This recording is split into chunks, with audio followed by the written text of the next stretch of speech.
All right, good morning, everyone. Before we get started, I would like to say one thing and then request another. So if folks could please put your name in the chat and your affiliation, if any. And that is because I'm going to kindly ask Kelly Reese if she's able to turn on her screen. Hi, Kelly. Kelly is our newest public works service tech who will be taking our minutes moving forward, and then also be starting the Zoom and recording to make sure we're all squared away. So Daniela Cazares has been doing an awesome job of taking meeting minutes the past few Middle Creek meetings, but we're excited to have Kelly on board, who will be helping us in public works moving forward. So Kelly will be the lead in terms of, again, starting the Zoom, making sure that we get the agendas out, etc., and then taking minutes. So hi, Kelly. We're excited to have you in. This is her first Middle Creek meeting, so she will be listening in and just trying to take it all in. And that's all I have. I'll be quiet for now. No, it's fine. I'm trying to I have mine in on the phone and I wanted to come in on the computer. Here we go. I'm joining right now. Perfect. That works better. So I'm going to close this one and yeah. When the computer is taking its time, I have to do the same thing and start off on my phone. Finally, my computer kicks in and I can log in. All right. Okay. And I have the agenda right here. So it looks like we have a quorum with everyone present. Are we missing anybody? I don't think we're missing anybody.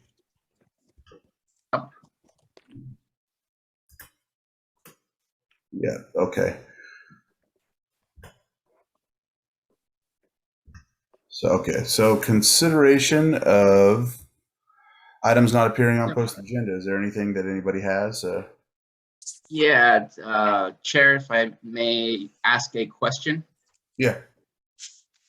So I'm slightly concerned about today's meeting and agenda. I know that this is a open Brown Act committee, and while I appreciate the hard work that staff has been doing, I think that we received the agenda too late, unless I'm the only one that received it too late.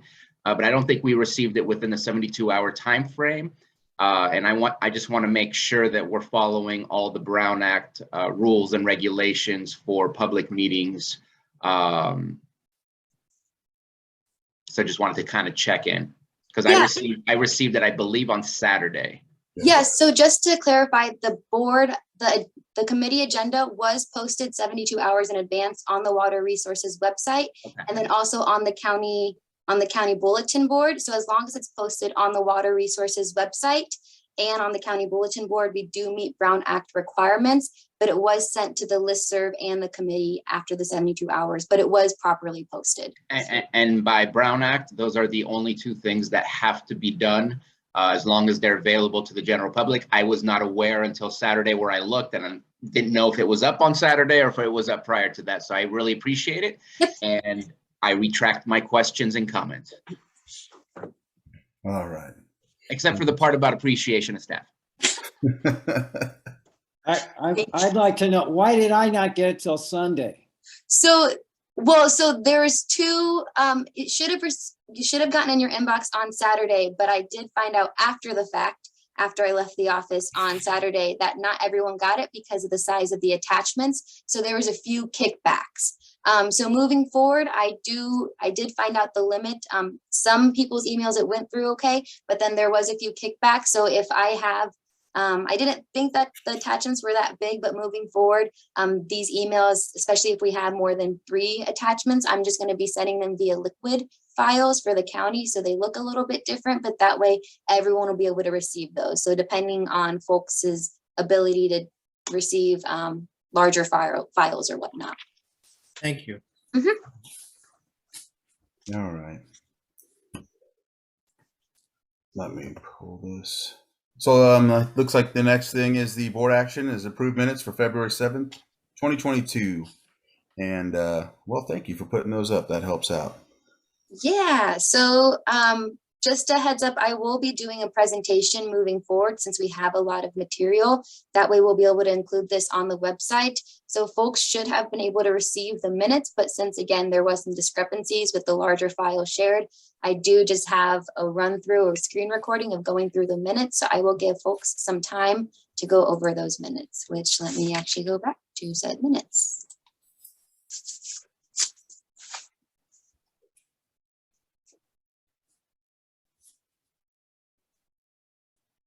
And thank you, Daniela, for doing a great job of taking minutes. I know they're not always the most fun. Yeah, I wanted to state how wonderful and detailed these minutes were. Thank you so much, Daniela. Yes. Yes.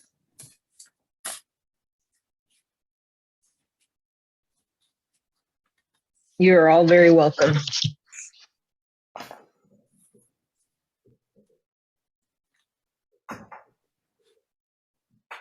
If there's no further comments or questions, I move to approve the meeting minutes as provided.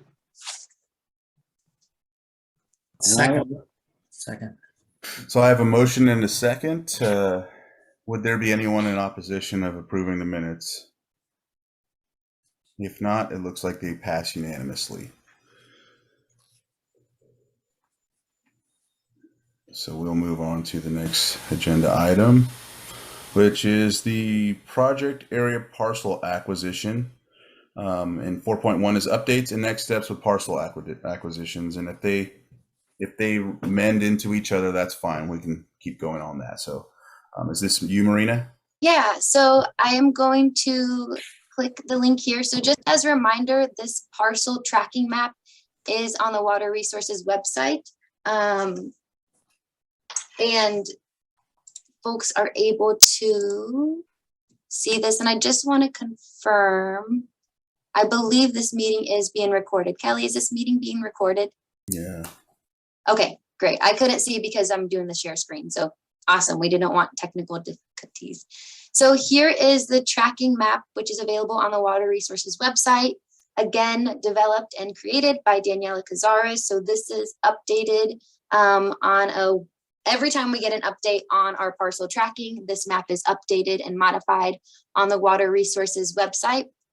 But I would like to share just one note on this. So you have the parcels, and let me scroll down and actually zoom in so people can see it.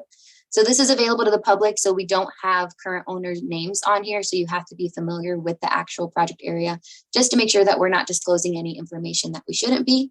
So you have here the dark blue colors are the parcels that are in the process of being acquired. The light blue is the Paragon contract. So again, these dark blue were light blue. So again, those are still Paragon. And then there's one remaining light blue. And then the green are the monument contracts. And then there's a Y and an N. And some of these, the Y meaning if it's a partial parcel acquisition, the N is a no.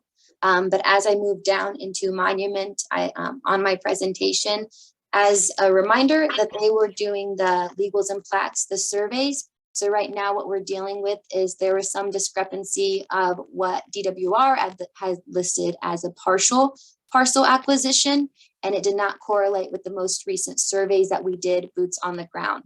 So right now, before we go and do a final a complete appraisal on that, I'm getting input from DWR to confirm that they are going to go with our new boundary lines, because some of these that were listed as partial parcel may not be anymore, or vice versa. And as you can imagine, that creates a huge difference in price, especially as it relates to relocation. So some that we initially did not have as a relo, due to the new legal and plat surveys that we did, there is a possible relocation. So that adds more money that again is budgeted, but how those funds are allocated, we just want confirmation from DWR before I go ahead and give them the thumbs up to do an appraisal on that. And my thing is I just don't want to risk not getting reimbursed from the state because our surveys, our lines don't match up. So here's the updated map.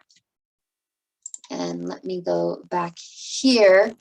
So looking at the Paragon partners, here's the most recent status tracker that was provided by Paragon Partners. This is very, very detailed, as you can see. So again, we have a special agenda item, which is the next one, which is regard to the Sino-American Buddhist Association that I'll pass over to Dr. Lyons and Peter Windrum. But right now we are on hold with them because our last correspondence that our consultants had with Sino-American Buddhist Association, they announced that they were not interested in moving forward with this. So thankful for the Middle Creek Coalition to make an extra effort to reach out to them. Hanston, as we all know, they are not willing sellers right now. They have not budged from that. Our grant money that we currently have are only for willing sellers. Jones, we have acquired. Mountain-Oaks escrow closed as well. Oldham escrow expected to close early March. Ortega, we at the county are in the process of developing a lease agreement. So that acquisition is closed per the agency, but right now we are locally working with Mr. Ortega in terms of doing a lease agreement for that property. Torrance Vigil was the first one that we had closed. Yay, huge milestone. And then again, for the Clear Lake Duck Club, going back with the most recent surveys that we have to confirm with DWR, just making sure that the legal and plats in the surveys that we did, even though if there's a slight difference between the project boundary that they had outlined, making sure that that looks good on their end before we move forward with that. So before I move over to Monument, that was a lot of information. Are there any questions from the committee on those parcels? I see Dr. Lyons with your hand raised. Yeah, I want to know about the Duck Club. What's the status of, you said it, I didn't get a chance to write it down. Yeah, so the Duck Club, we were again waiting for those surveys to be completed. Those surveys are now completed. So we're just confirming with DWR that those surveys look good before we move forward with the appraisal. Thank you. Supervisor Sabatier. And I just saw the question and I see Daniela's responding, but if you just go to the main Lake County website, go to Water Resources, in the menu at the top of Water Resources, you can go to, I forget what the menu item is. Middle Creek Restoration. Programs and projects, and then to go to Middle Creek Restoration. And in that first paragraph, it says click here, available here and located here. If you click the last one, which is located here, that will open up the map. I believe that's the one that we were just specifically looking at. So just wanted to make sure to navigate her on how to get to that point. But thank you, Daniela, for providing the link as well. Go ahead, Peter. Looking at that map, my question is, do we have, I know there's a contract for Oldham, so you're waiting, that's the blue one at the top. Are there contracts in place for any other of the parcels, which would be, I guess, all the green parcels? Do you mean contracts for an appraisal? No, contract between the owner and the district where all that's remaining is for it to be funded.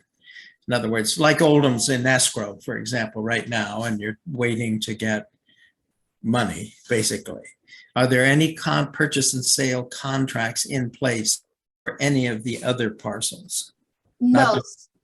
So Oldham is the one right now. But then again, when I move over to Jeremy's, he is in the process. There are a few that he's writing appraisals, getting those appraisals for that we would then send to DWR for review. So Oldham is the only one right now that they are in communication. And again, we're anticipating to have that by early March.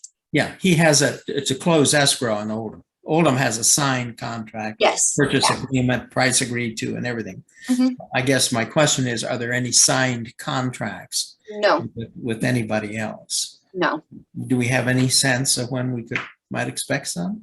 So yeah, so with the next one ideally would have been Saba, but then again, that one was put on hold because they announced that they were not willing sellers. Right. So Jeremy and his team are now in the process of developing the appraisals for us to have to send to review by DWR. And I can, if now is a good time, I can transition over to Jeremy to monuments contracts. Okay. Yeah. And I can pull up. Just have a quick question before you move on. Yes. It's completely unrelated, but the map being there helps. That triangle / arrowhead looking property on Highway 20, right when it becomes green again.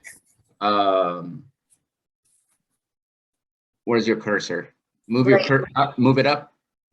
Move it up one more, right there. That piece. Oh, yes. That is tax defaulted to the point that it can go to tax auction. And I think that we can figure out a way to get that property as quickly as possible.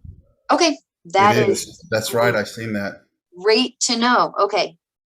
And so I don't know how much they want, but we can try to get it for $10,000 for 23 acres because that's what's owed. Which one would they prefer? And what I'll do is right when we get off of this call, I will go ahead and give Jeremy a call. He has his team members out here this week, and I'll go ahead and give him a call and let him know so he can get going on that one. He can move that up. And I know that typically we can have a direct sale to the county after it's gone to auction once, but I don't know if that's a good plan, or else what if somebody buys it and then we're just going to buy them right away from them? Like, it's just a weird situation. But We'd rather just attack it right now when we have the chance. Just wanted to make sure you were aware of that. No, I appreciate that because I was not aware of that. Sorry, Peter. Yeah, question or comment. I'll keep doing this, but across the Highway 20 from those green spots are parcels that are not shown on these maps, but do have to be acquired. And I'm beginning to, and they're on the list of properties that was submitted to DWR. Of those 70 total parcels, you may recall, it was a spreadsheet that was developed in-house and sent to the DWR.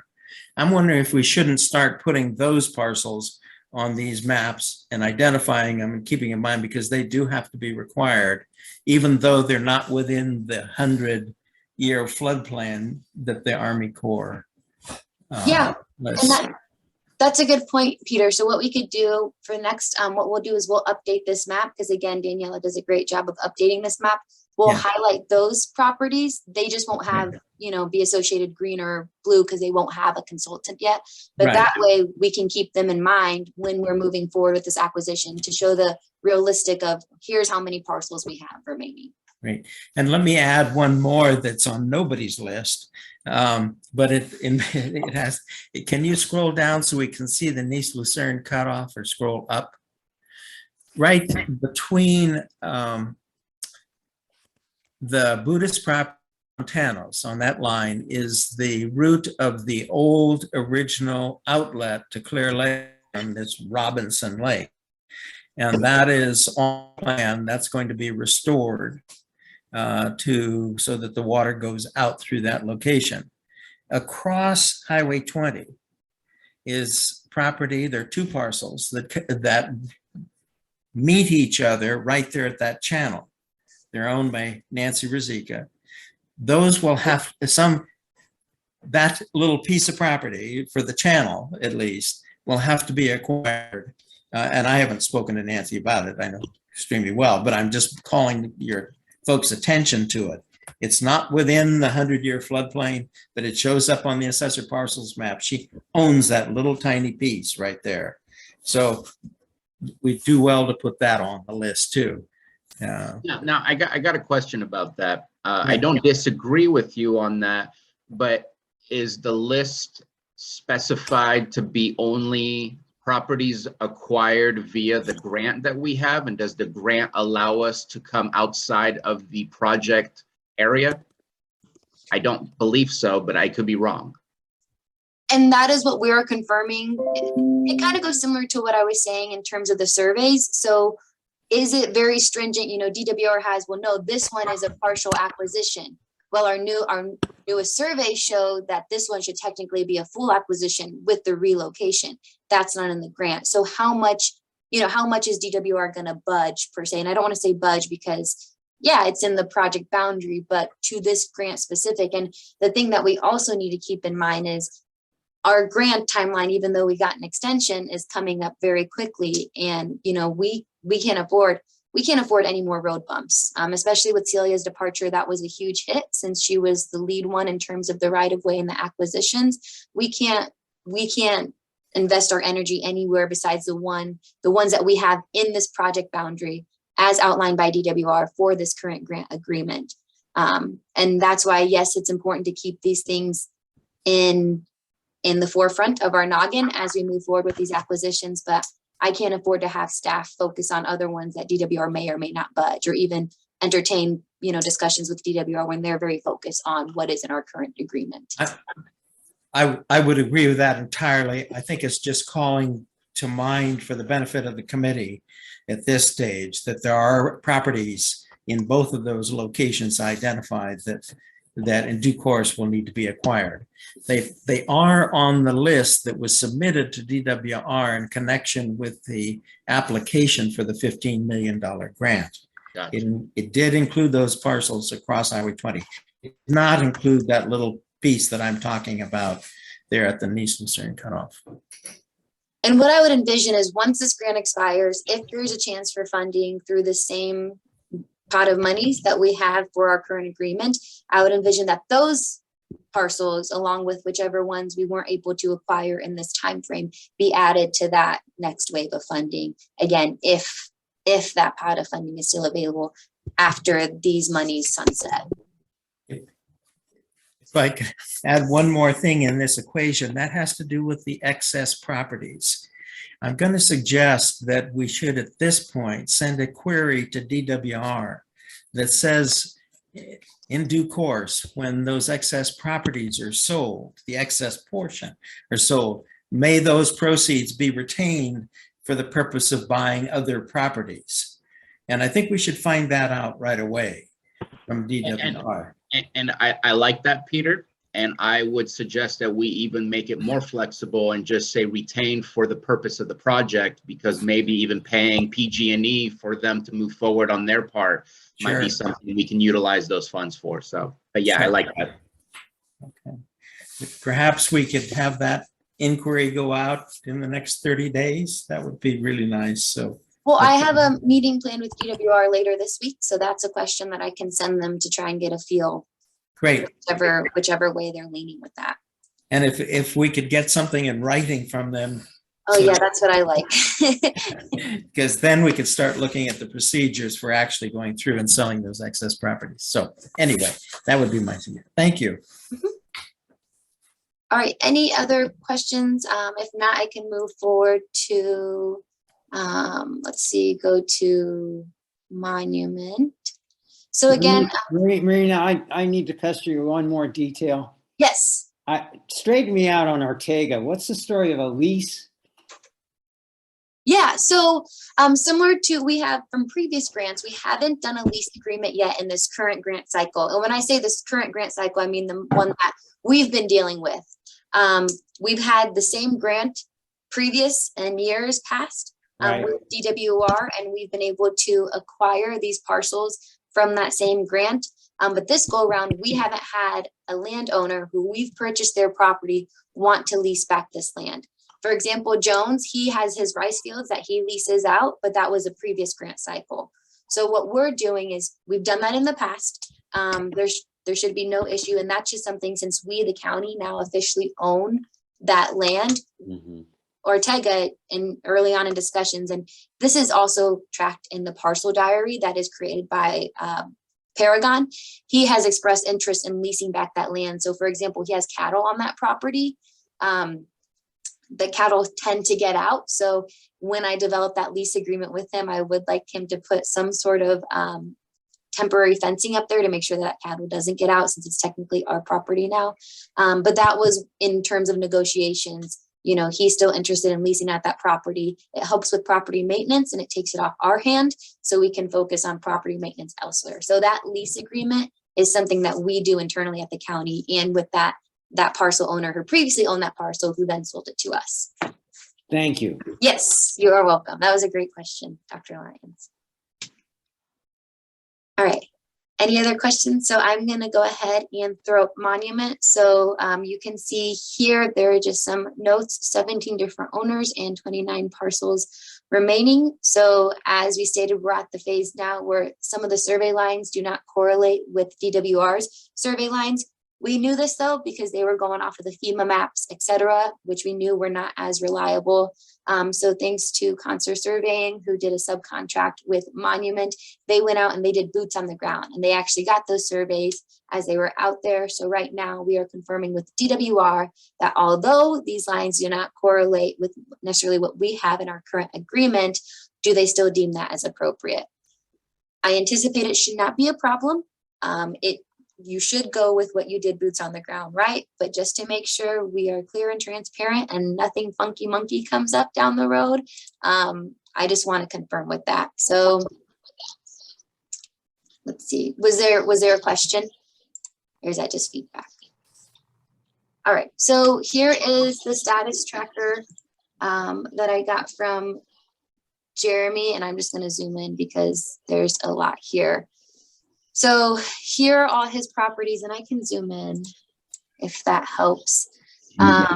Again, and I saw, Mary, you had a question if these spreadsheets are available to the public. They are not available to the public because, as you can see, it has private information that I don't want public members to have access to. So it has the property address here, and then here's the reload. So the highlights, that's what I would like to point out right now. So you can see possible relocation with rec, possible relocation with con, and possible relo, etc. But this one, and this one, and this one. So when we say relo, this is where the surveys identified a structure out there. Now, what Daniela and I will be going to do is we will be going to do some ground truthing. So we will be going out in the field this week to just see what kind of structures are out there, get a better feel for the structures that are out there. Just because it says possible relocation does not necessarily mean that the relo is actually going to take place. It could just be some sort of barn or additional structure where there's no residents in there. With that, our consultants are also going out and they are having verbal conversations with a few folks this week. You can see here, so appraisal inspection date. Here were the dates that they went out and they did the initial appraisal, but there's a few where they're going to have follow-up appraisals. So they are going out to do a few tomorrow, as you can see here. Let me correlate that. So this is Say Chow. They'll be out with Say Chow tomorrow. Donna Coker, trustee, tomorrow. And I want to say there is one more. Berrigan as well. And then going off to these notes, you can see when they sent out the notice to appraise. Now with this, some of the parcel owners have not provided responses to Jeremy, so he was given direction that the second he gets any sort of pushback from any of the sellers, or any sort of, whether it be him or his team, he is directed to call me directly, and that way we at the local level, at the county level, go out and make an effort to have verbal conversations with those parcel owners. So that is what he was directed to do. That is what he will continue to do. As a reminder, his conversations were directly with Celia, but now that she is gone, he will be reaching out to Daniela and I. And that is what I have. Are there any questions on this? And I will be having weekly update discussions with Jeremy and Daniela. So if there's anything, any changes, I am more than happy to let the committee know. Supervisor Sabatier. Yeah, if you go to the top of the, just to get back to the top menu. Yes. It says legals and plats received. I see that there's a couple NAs. Are we still waiting on some of those? I thought we had all of them at the state level and that we were just kind of waiting for them to approve. Not all of them require legals and plats. Okay, okay. Yes. But other than that, it is still correct what I said. They are all done, the ones that we ordered, and they're all just kind of awaiting the state approval process, which is what you were saying, that the differences between the FEMA map and the survey that we just received is what you're hoping that we'll get an approval from the state for. Correct. Okay. And just with our timeline, Jeremy was directed that once a document is ready, instead of waiting and sending them in bulk, it's easier to track things like that. But once they're ready, he's going to send them to me and I send them directly to the state. And then he will definitely be CCing Daniela to make sure that things don't get lost.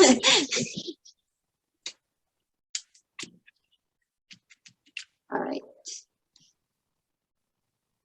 Any other questions for them from the committee regarding this next set of parcels that will be acquired?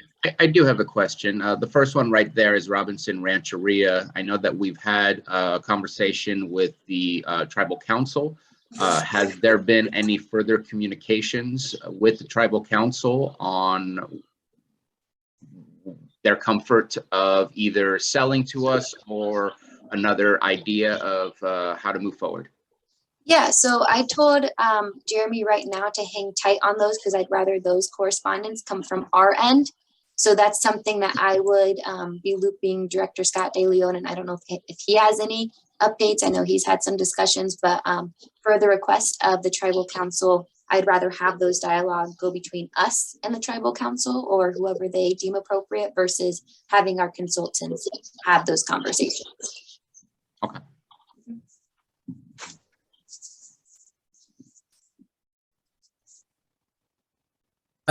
Just comment very quickly. I very much appreciate this chart.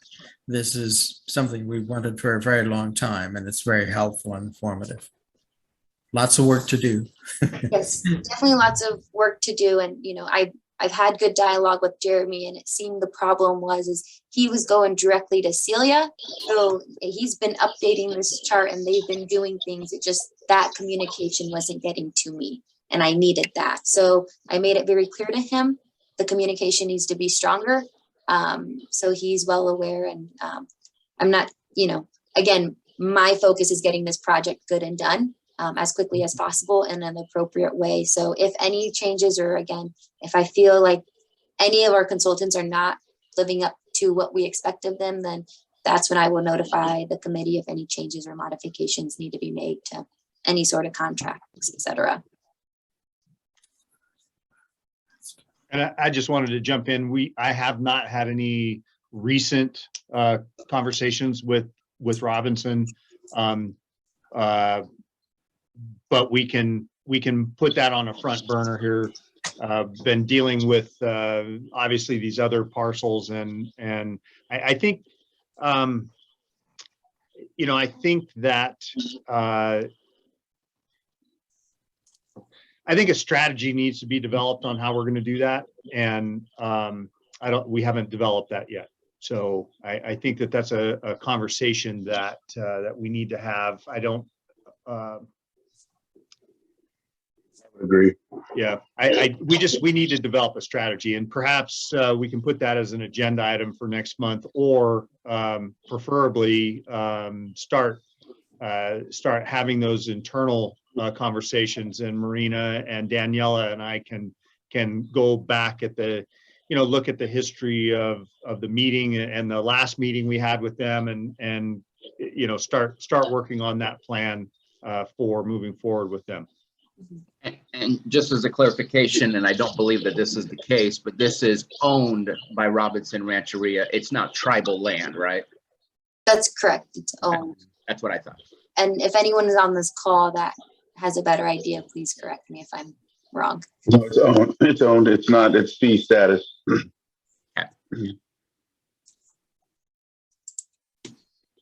Because I know how hard it is to get those properties added into the trust, and so that would just make it a completely different situation.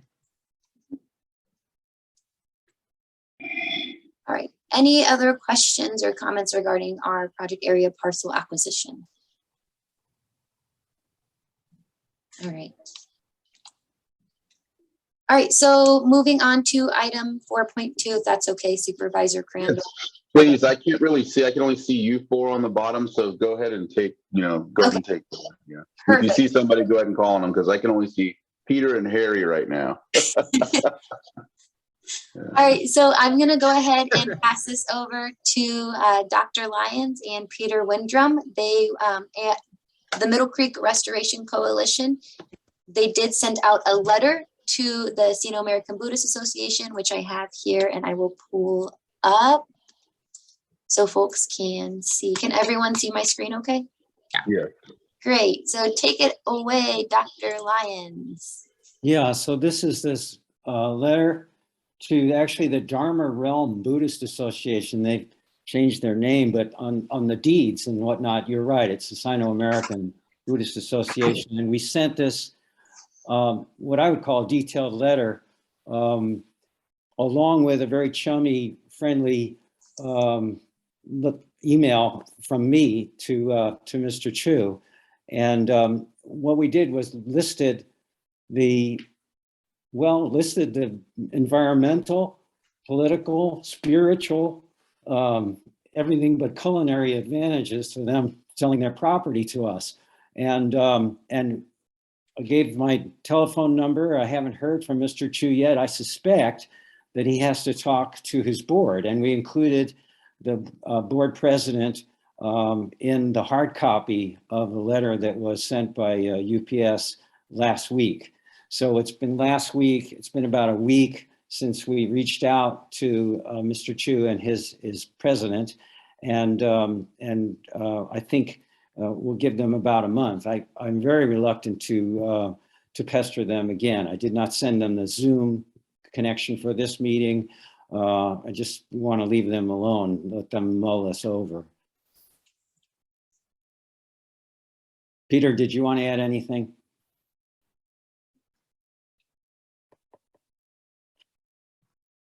I guess I would say that given the number of hours put into this project, they surely must come back and and say, yes, Harry and I worked on this very hard. And so we'll see what happens. I would like to just give my thanks to you and Dr. Lyons for working hard, and of course the coalition on writing up this letter. I'm hoping for a good outcome. I think, you know, the whole objective of the Little Creek Coalition, right, is to implement this project, and that is to protect it, and, you know, of the benefit of our lake and all the information that you guys put in here. I thought this was a really well-developed letter, and it seemed very genuine, and I'm hoping for a good outcome. So I just wanted to give my thanks. It's nice to have, you know, someone other than the county, right, reach out to them, or someone other than the consultant reach out to them. So thank you guys for writing this up, and of course all the other folks that helped and signed. But I think I probably should add one thing too. Apart from just talking about the benefits of the project, we did also say in this letter that that there were some questions raised about the appraisal in view of the fact that there have been sales concluded since that appraisal first made. And the question is whether that appraisal is stale at this point. And what we say in this letter is that we would come back to this committee and encourage a reappraisal be done, but that we would expect that before this committee would do that, we'd want the assurance that in point of they would re-enter negotiations for the sale of their property. So if they respond positively to this, you can anticipate that that we will be coming back asking and suggesting that there be a reappraisal.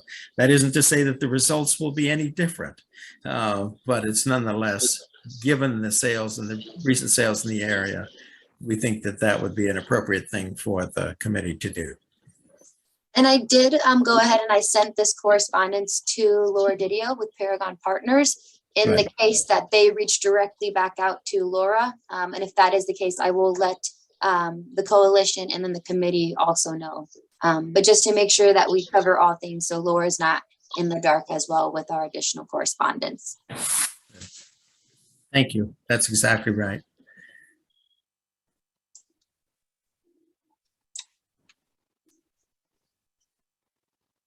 All right. Any other questions or comments regarding the letter that was sent? The scene one stated how long, and then there was an answer, though it said a month. So I just wanted to add so you knew that that was stated. I don't see any other questions or anybody. Well, let's see. So I think it would be appropriate if the committee is okay with this, just to add this agenda item on our next Middle Creek meeting in the case that we do hear any update, or if we don't, then we can discuss next steps with this. You think we're good with that?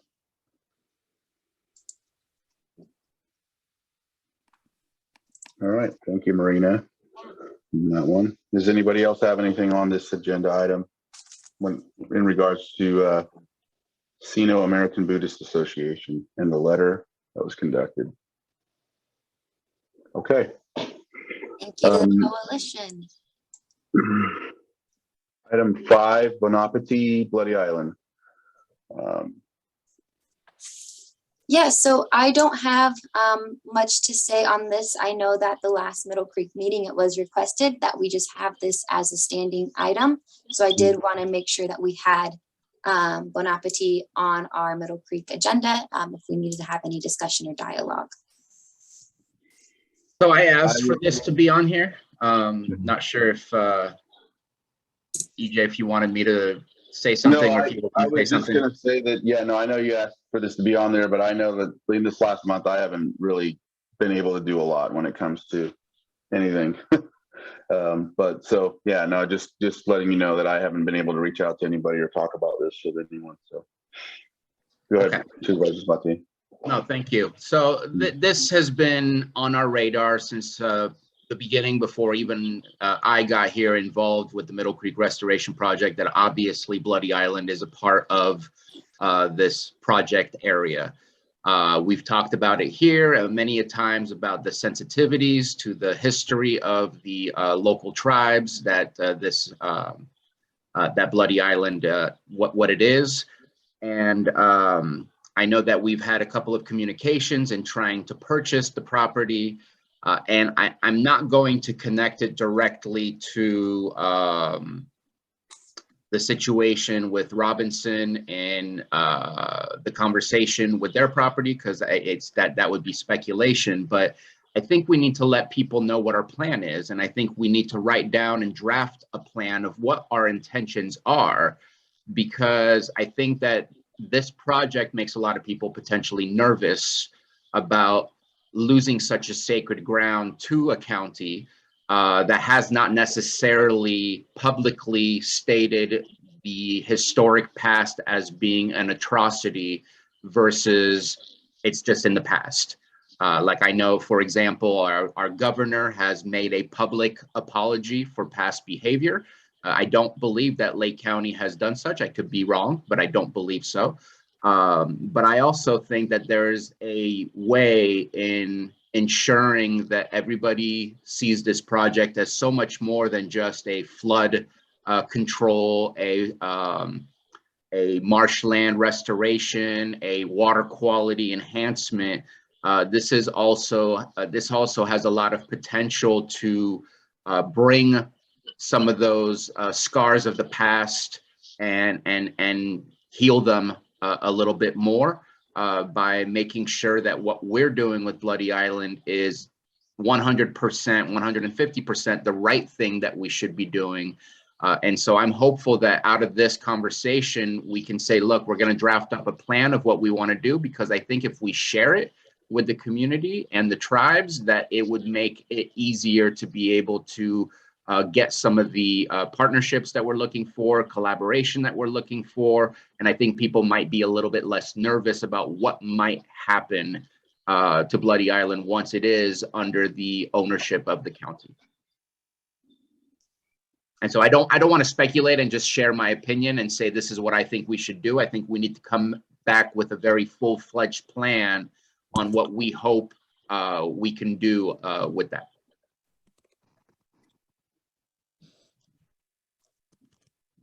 And my hopes is to work with Supervisor Crandall on that.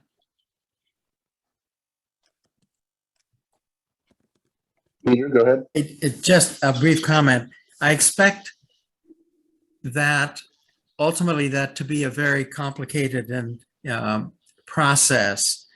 I think Supervisor Crandall may have alluded to that, because there's more than one tribe that has an interest potentially, a number of actors. I think when you get into those specifics, it's going to be a challenge. I would suggest, Sabatier, we just simply get to be able to say that ultimately this property will be, how should I say, will be managed or in some way that meets the interests of all parties involved, that it will ultimately be preserved, and that essentially what the county is going to be is a custodian for a period of time until there is that larger plan developed. I'm simply tossing that out. I'm not advocating it. I'm just simply suggesting that there may be a very long process before the ultimate plan can be developed. But I can't tell you how much I support what you're suggesting and proposing. I think it's exactly the right thing to do. And thank you very much for raising the subject. And while I agree that it's complicated, I think that it only gets more complicated if we don't share transparently what our actual intention is and what our plan is. And the more we're transparent about it, even though it may not happen that we don't even acquire it for the next 2 years, who knows what the timeline might look like on that, at least we can share a plan that's very transparent to everybody, so that that there's no fears and there's nothing made up of what we are planning to do. I agree. That's fine. Thank you. Yeah, I think another thing I think the hard part about this is getting on an agenda for the Lake County Tribal Health, which is a coalition amongst all of the 7 tribes basically. If I can get in front of them and talk to them about idealistically how this could work amongst all the tribes. Of course, I guess every native can be linked to that area, because obviously they were all waiting there when the event took place in the 1850s. So that might be an initial step. That way all the tribes can have can receive this together, if that makes sense. Or we can look at that and how that will look amongst them. Maybe the Tribal Health Consortium and their board can decide, well, they could decide if it's something that they could take together, or if they would rather see like 2 or 3 tribes do it, or even another land trust, or a tribal land trust, or a tribal nonprofit or something of that nature to take over and do it in regards to Banapati. But I think that might be a good step to make. But the Tribal Health Board meetings are on the same days as our board meetings. So, yeah.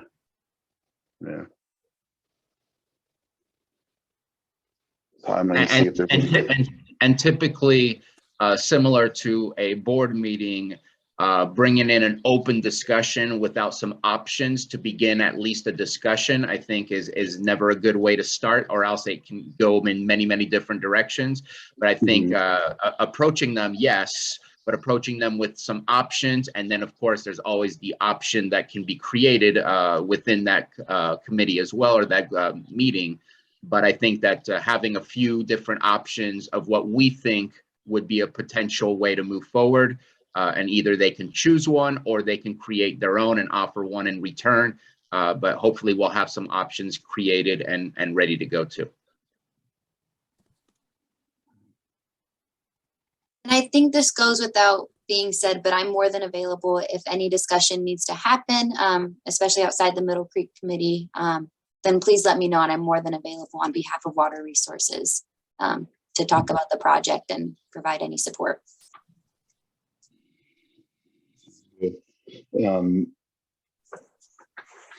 Should we set some sort of strategy meeting, ad hoc meeting or something like that? Is that what sounds like that's the next step we need to make? Yeah, I would love to meet with you and Marina if Scott De Leon doesn't mind, to discuss this, put together some ideas, and then Supervisor Crandall, whenever you can coordinate a meeting so that we can go ahead and share that with the tribes, whether that's with the Tribal Health Coalition, whether that's with another group. I would look to you to help us coordinate those things. But yes, that's the way that I would like to do it, which is why I was wanting to bring it here to this committee so that we can approve the creation of such. So then I will set an action item to follow up with Supervisor Spatier and Supervisor Crandall to have an ad hoc discussion on this. Yeah.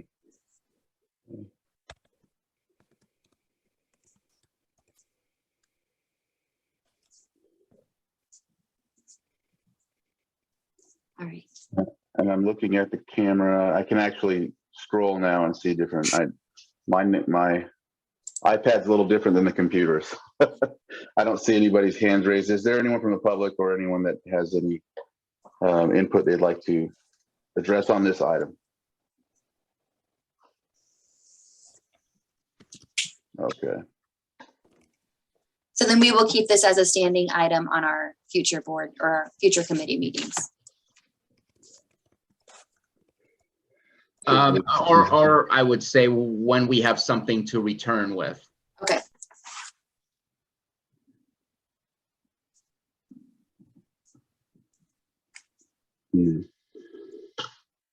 So I think we can move on to item 6. Yeah. And let's see here, because this isn't. Got it.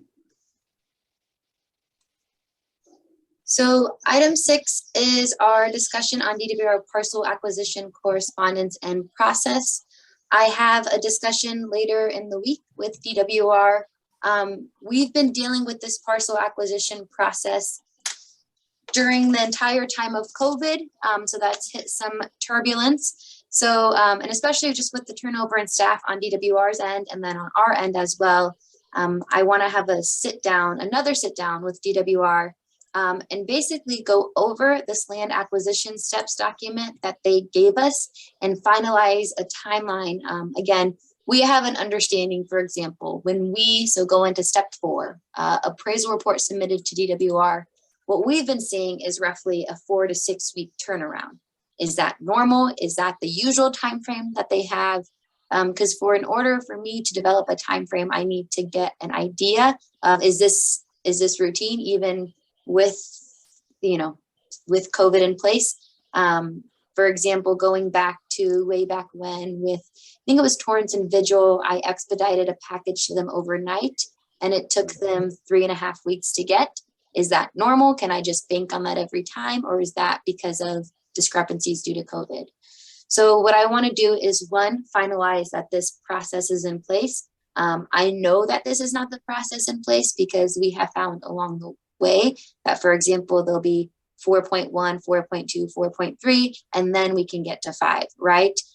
They have different offices and departments within DWR that does this. So even though our point of contact is one person, our grant manager, she sends things over to different departments. So that's extra steps on once our grant manager gets it, they need to send it to the FCB. And then once the FCP gets it, they send it to the REB, and then the REB sends back appraisal review approval memo to who. So there's a lot of information that I would like to add on this, more details. And then also just finalizing that timeline of, okay, here's the process on your guys' end. And then sitting down with our consultants, I know Jeremy is in the process of developing a timeline dating back to what we have now, looking at the end of the grant agreement, when we need to utilize funds and get that work done, dating back to today, right? So we know what timeline is that, how that timeline looks, and then correspond it with the actual land acquisition timeline that it takes DWR, because we're all banking on DWR to get things to us, et cetera. We've ran into some discrepancies on getting checks cleared and sent to us. So just finalizing that process and trying to streamline it if we can. So this is what I have. I don't believe this document is on the website. But again, I want to confirm with DWR that this is, because this was sent to us from the first grant manager that we had. I want to confirm that this is still the process in place. And then once it is, we'll have this as an available resource. And I would like to add more of a timeline aspect to it, not just steps 1 through 17, because there's more than that.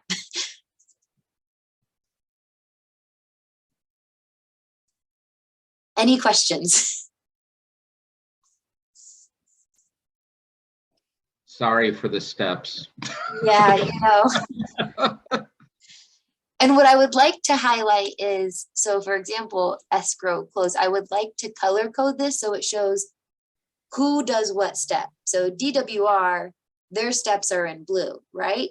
But the county steps are in orange. And then we have a title company, they do part of these steps as well. So there's a lot of moving pieces, there's a lot of people, and it makes it difficult, but that's okay. We're gonna get it figured out. So I just wanna confirm everyone's timelines, but yeah, there are a lot of steps.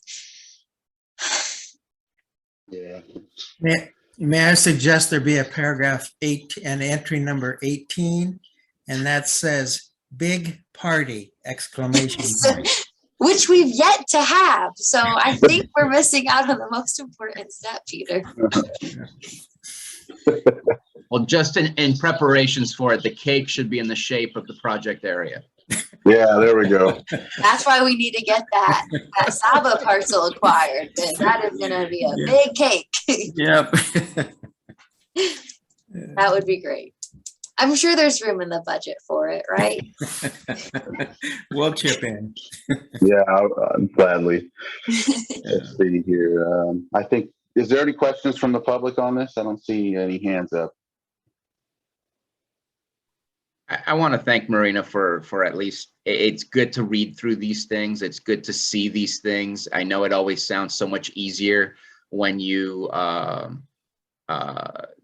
think of what the process should be, but when you actually see what the process is, and it doesn't even have timelines written into each process, because that's why, unfortunately, things are taking such a long time. So appreciate creating this. Yeah, thank you, Marina. This also gives us a chance so that anybody watching this, even in YouTube or however, if they're watching now, they can see that there are moving parts that hold us up. And not to mention this and other projects that we go through, sometimes it's sitting on our, we've already done what we need to, but we have to wait on other agencies. And if it doesn't happen properly, sometimes it starts over, or, you know, so giving an outlay like this gives us a chance to show. So thank you again for the transparency. And if I could just very briefly, I know you got a big agenda and other things to discuss, and I appreciate your recognition of Marina. She is working her tail off in addition to handling many other projects here with Water Resources. And there isn't any, I mean, you know, there isn't anything more important than this project to us until the groundwater, groundwater basin comes into play. And then, you know, she's got a lot on her plate. One of the things that I don't see on that, and certainly not a criticism, but something that adds to this, is there's a component where we need to bring the purchase agreement to the board. And, you know, there's a process there. And as you've seen on a couple of occasions, you know, the check didn't show up, and now we're back to your board with an emergency item and asking for special loans and all those kinds of things. And that, you know, that isn't even incorporated in that list. So, you know, I very much appreciate your recognition of her and the effort that she's making, and because it is monumental what she's doing, and I just wanted to add that. So thank you. Thank you, everyone. With that being said, I'm gonna pass over a big thank you to Water Resources staff as well. You know, there's a lot of folks that work behind the scenes too. So Daniela, of course, you know, and we have a lot of moving pieces, and Scott, you know, bringing those items to the board aren't always fun. So thank you. Thank you to the team. Thank you all. So Next, we'll move on to, is it 7, project area property maintenance. We have one more for item 6. Sorry. Oh, sorry. No, it's okay. It's okay. It was requested the last meeting, just a breakdown of agreement number 4600129946, which is our DWR agreement. So here was the project summary that was created by Jacqueline Storrs, our water resources accountant. Last meeting, nothing has changed here. So these are the remaining funds that we have. We will get this on the water resources website.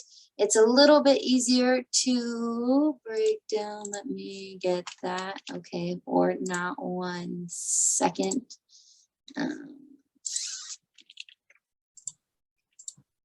Okay, bear with me. Technical glitches. 1 moment, please.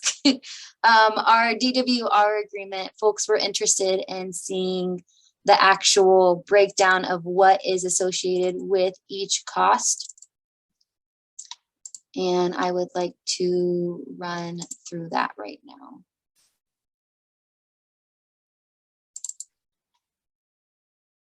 There we go. All right.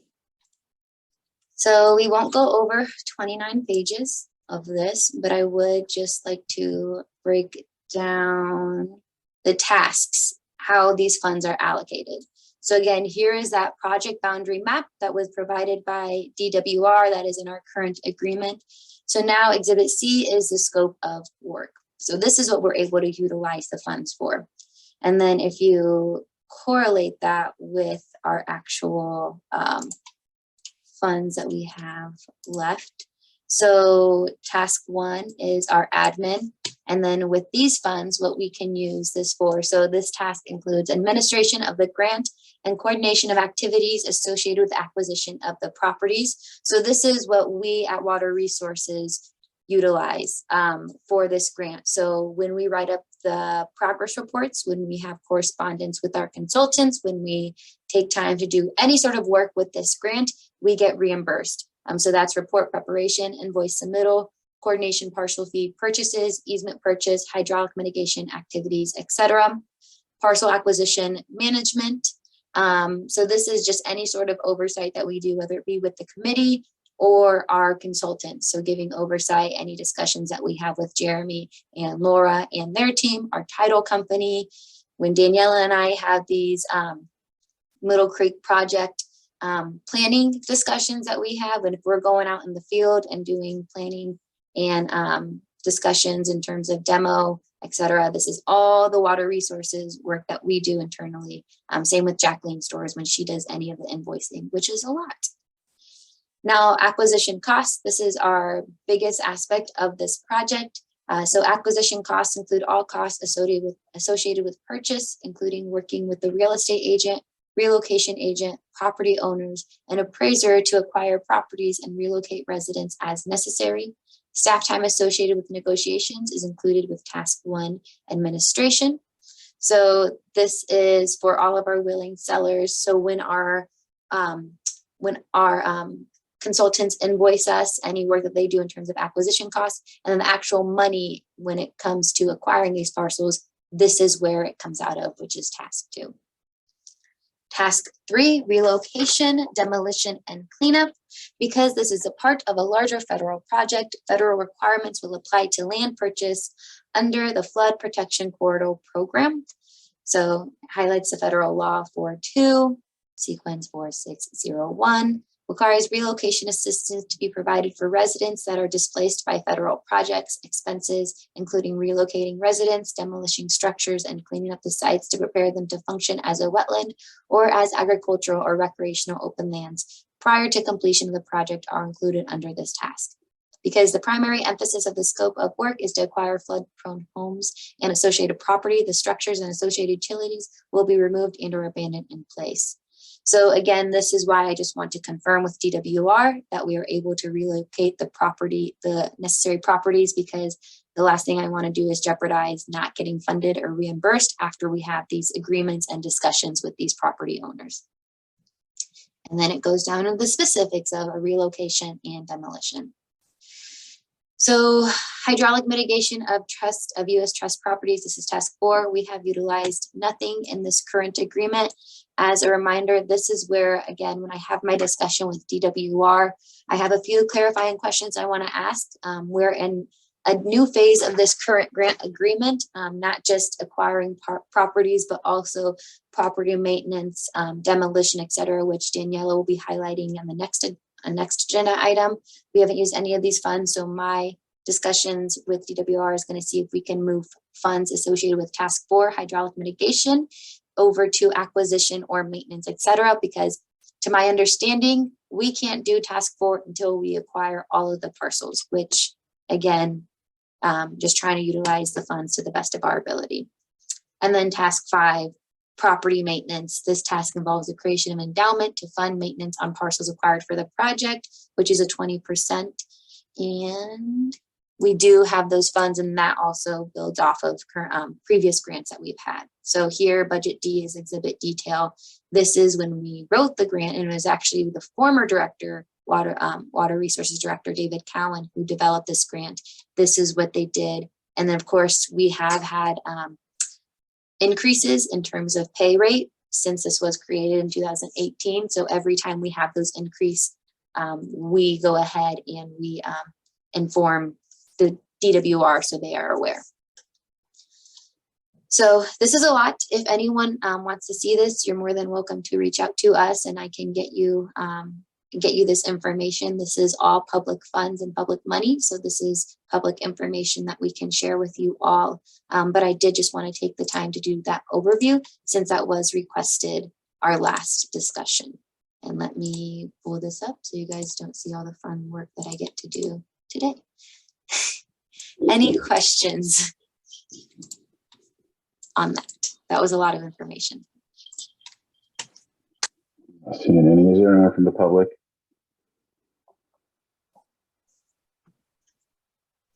Thank you. Thank you. All right, so we do have a packed agenda today, so I'm going to go ahead and pass it over to Daniela, who will give an update on item 7.1 in terms of our project area property maintenance. So since the last meeting, I was tasked with doing a budget breakdown and kind of timeline for what is left for the Middle Creek project area. A lot of it depends on the properties we're acquiring and if there will be relocations or if they'll just be abandoned in place sort of thing. So as of right now, we have a demolition scheduled for April for the Torrance Visual property. That's the newest update. And then as far as the monument contract goes, there's a possibility of 7 properties needing relocation. So that'll all be demolitions as well. And that I have projected to have an RFP ready to go for those 7 properties because that'll be all bundled instead of just one individual like Torrance Visual. But again, we have to wait until we acquire those properties in order to push that through. And then as far as cleanup goes, we're still monitoring illegal dumping. There has been less dumping, so that has been great for us. Another update is vegetation abatement. We are trying to get goats out of our properties in the Mill Creek area to cut down that fuel load. And we have it scheduled for anticipated start in June. And then another update is the pump maintenance for reclamation area. We will have a quote by the end of next week to get that work started before this grant expires. And that's all I have. Daniela, did you say you were going to have some goats clear out? Yes, I did at the Vineyard House property. We're going to do a trial run. And if it works out well, like if they can do it fairly quickly, we'll start moving them around the whole Middle Creek project area. Nice. Yeah, I see Terry. I know that's exciting. And the whole goal is to reduce fire fuel mitigation out in that area, although that will be restored back to wetland. We did have a close call. There are still structures and residences out there, so anything that we can do to reduce our fire fuel mitigation, we have funds for that from our Middle Creek money. And as Daniela said, this will be a trial run, so we'll see how that goes. That's our goal, is to get that out there, and that will be going before the Board of Supervisors. So they will be seeing that before we move forward with that. Thank you. Let's see, any other comments or questions about property maintenance? Okay. Thank you. Thank you, Daniela. So item 8, Army Corps of Engineers, review draft 2022 non-federal sponsors letter of intent. And I think this is Yeah, Dr. Lyons. Dr. Lyons, that's what I thought. Yeah, this is our annual letter of intent. It shows that we're serious about this. A quick review of what we've accomplished in the last year.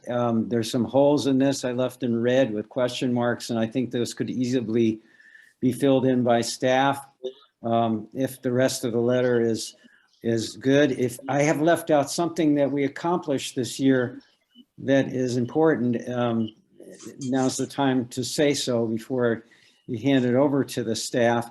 I put in a couple hyperlinks too. I don't know if we can do that, but this goes as a hard copy to Colonel Handora, but I also, once it's in a form that's signed by someone from the county, looks like Eddie and Bruno are going to sign it. Once it's in that form,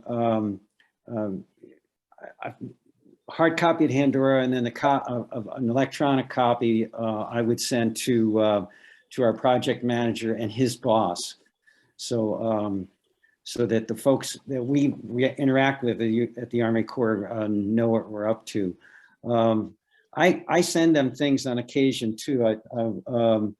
I'll probably give them an update as soon as we have a quarterly report to the DWR as well. So I'm talking to them on occasion, but this is kind of on a checklist of things that needs to be done. So so it's not refreshingly new letter. It takes the form of previous letters, but with some additions to in terms of updates. So if you've read it and it seems good, well, that's wonderful news to me.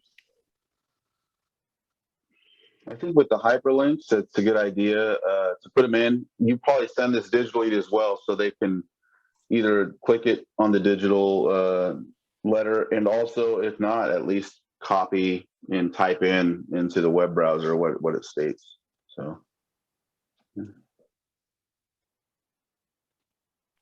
I tried to make it obvious to them that we were doing everything we could to make the project attractive in terms of their review with Congress.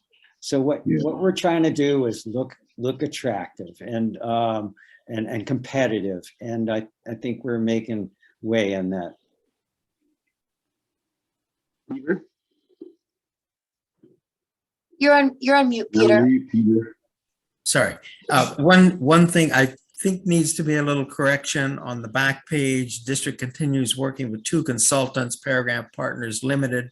It says Paramount, but I think that's Monument, if I'm not mistaken. That Yeah. it should be Monument.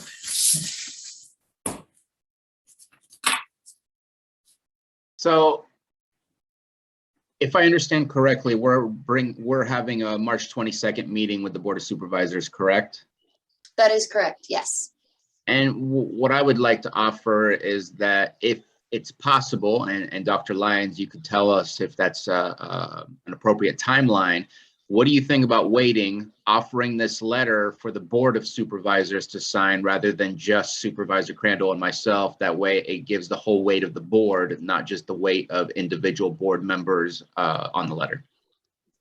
Yeah, I think that's fine. I know that this is early. The last one we sent was in May. So if we can get faster than that and have all the supervisors sign it, that would be lovely.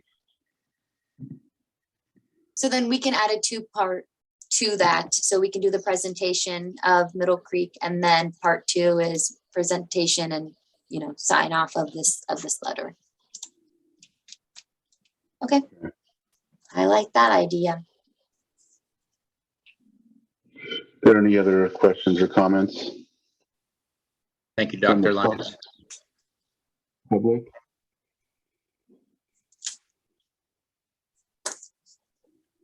Nope, not seeing any. Thank you. Thank you for Dr. that. Lyons. So we'll move on to item number 9, PG&E. I don't have any updates for PG&E. No updates at this moment. Okay. Can't see anything Power, else at the this- power is on. There's a good update. We'll go with that.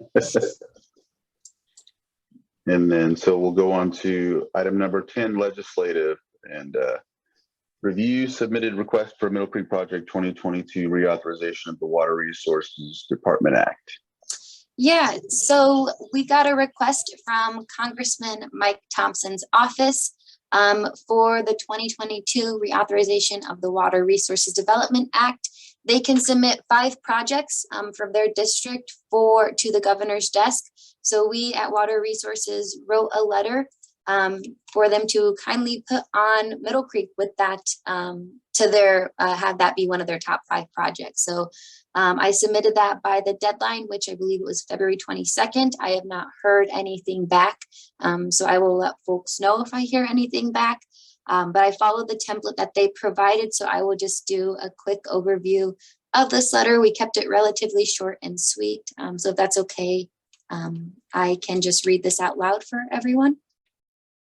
All right, I'm sure my voice is drowning at this point.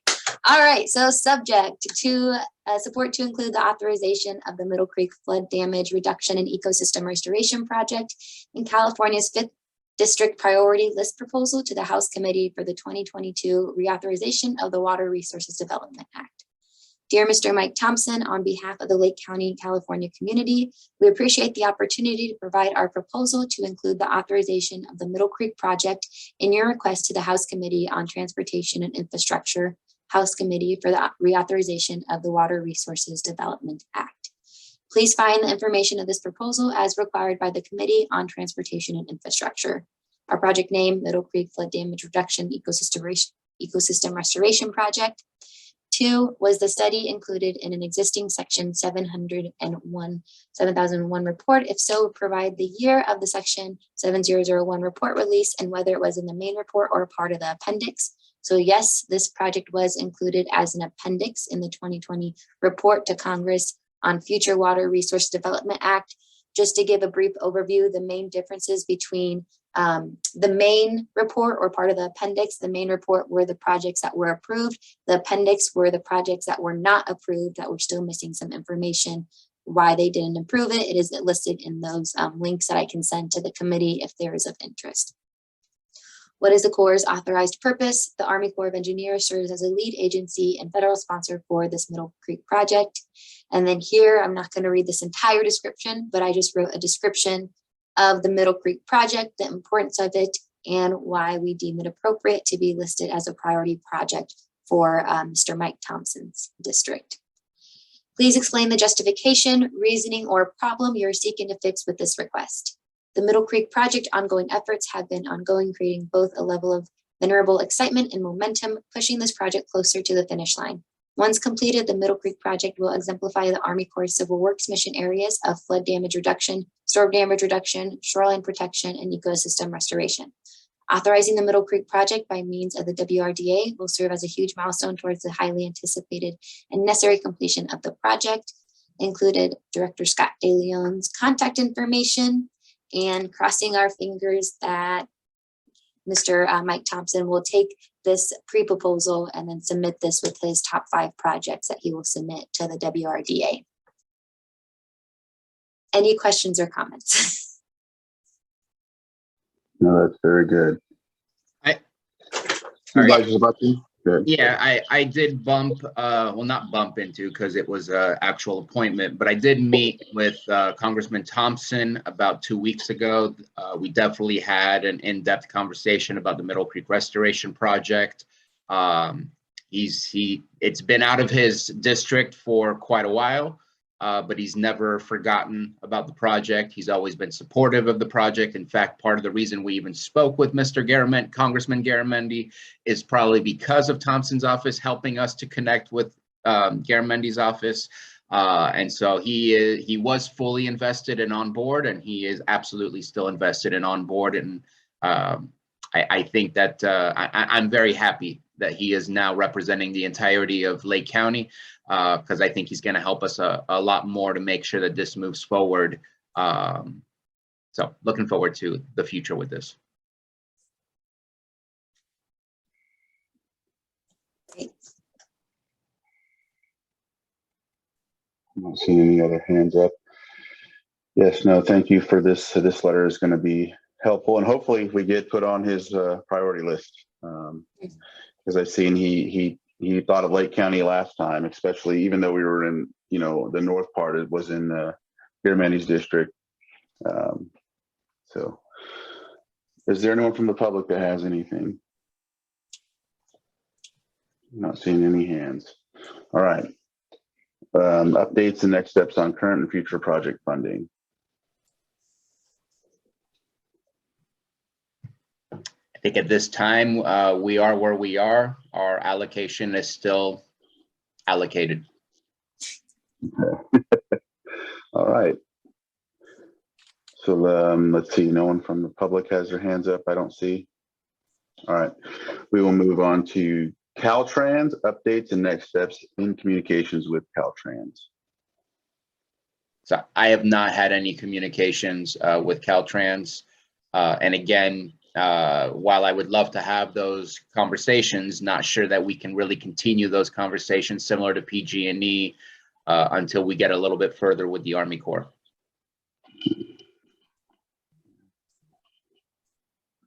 There is a, I have the South Deal Committee meeting this Thursday. I know it's somewhat conflicting with some other things I have, so we'll see how that goes. But been meaning to talk to some folks about that in that meeting because it's Caltrans based. So we'll go on from there. Let's see. Public expression, item 13. Anybody from the public have anything they'd like to add or say?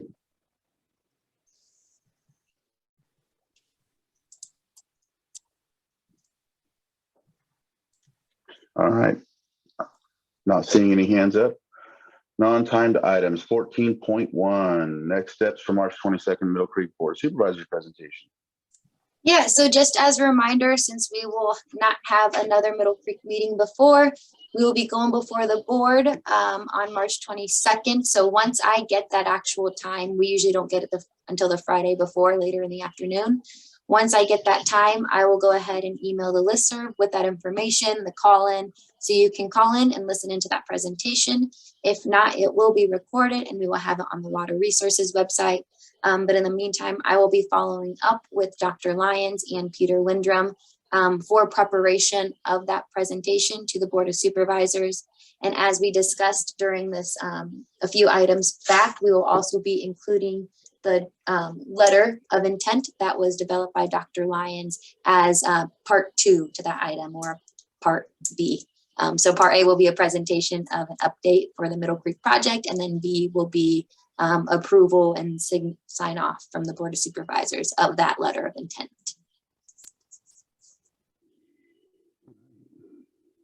And then there's no questions or comments on that presentation. See any? Go ahead, Marina. All right. So just as a reminder for the committee members, so Daniela has been awesome and stepped up to the plate and has been helping a lot. She always has been helping with the Middle Creek project, but we have been getting together and just especially with staff turnover, we are going to tag team this. So when you email me, please email Daniela Cazares as well in that email, because Daniela will make sure that it does not slip through my inbox of emails that I get. So just as a reminder to the committee, when you do send me something, please include Daniela in that. And then with that, or you can always call me. I'm available that way as well, but email is the best just because I can go back to it, look at it, especially if you have attachments. And then there's no questions on that. It kind of trails into item 15. All right. Next meeting, April 4th, 2022. And go ahead. Okay, cool. So now for the community, If you have any questions or anything that you want to see on the agenda, this is how it's always been, but please email the water.resources@lakecountyca.gov email. If you send it there, this is for the interested parties. If you send it there, that way you will know it for sure gets to us. So Kelly Reese will be that will go directly to Kelly Reese, and then she will be sending it over to Daniela and I, especially if you have something that you want to add on a future meeting. Please send it that way, and that way we know for sure that it will not get lost in the weeds. And then if you have any questions, and then again, all Middle Creek material can be found on the Water Resources website. All meeting recordings can be found on our YouTube, and there are some views on those, which is really nice. But if you miss a meeting, or if you want to have someone play catch up, all those meetings are recorded, and we do have those minutes, materials, etc. on the Water Resources website, which can be found here. But if you have any questions, you can give us a call at 707-263-2344, and we are here to help you. And I think that's the end of my slideshow. Marina, thank you for the work on this. And I just wanted to, let everybody know too, for my sake, I had a really rough week last week. And so I just wanted to, apologize for anything that I've missed or anything like that. I plan to get back on step here. It's been a very tough month and a half for me. So appreciate you bearing with me. And this is a very important project.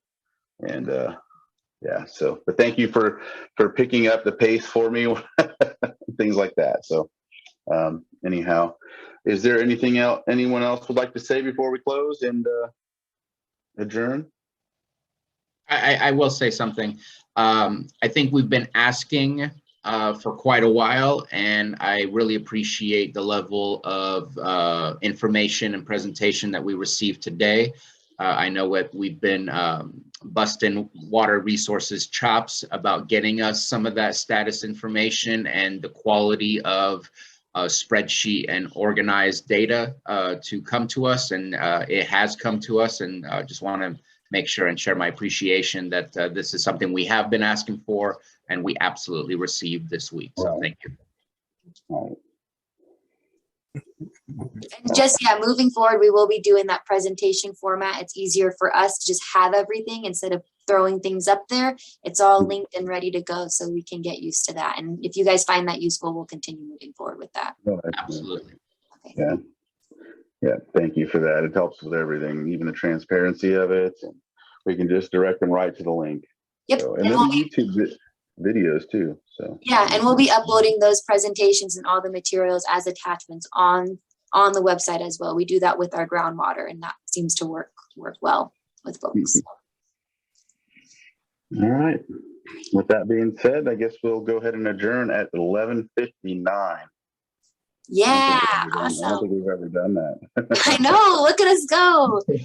Thank you so much, everyone. We'll see you next month. All right. See you then. Thank you. Bye, everybody. Bye. Thank you.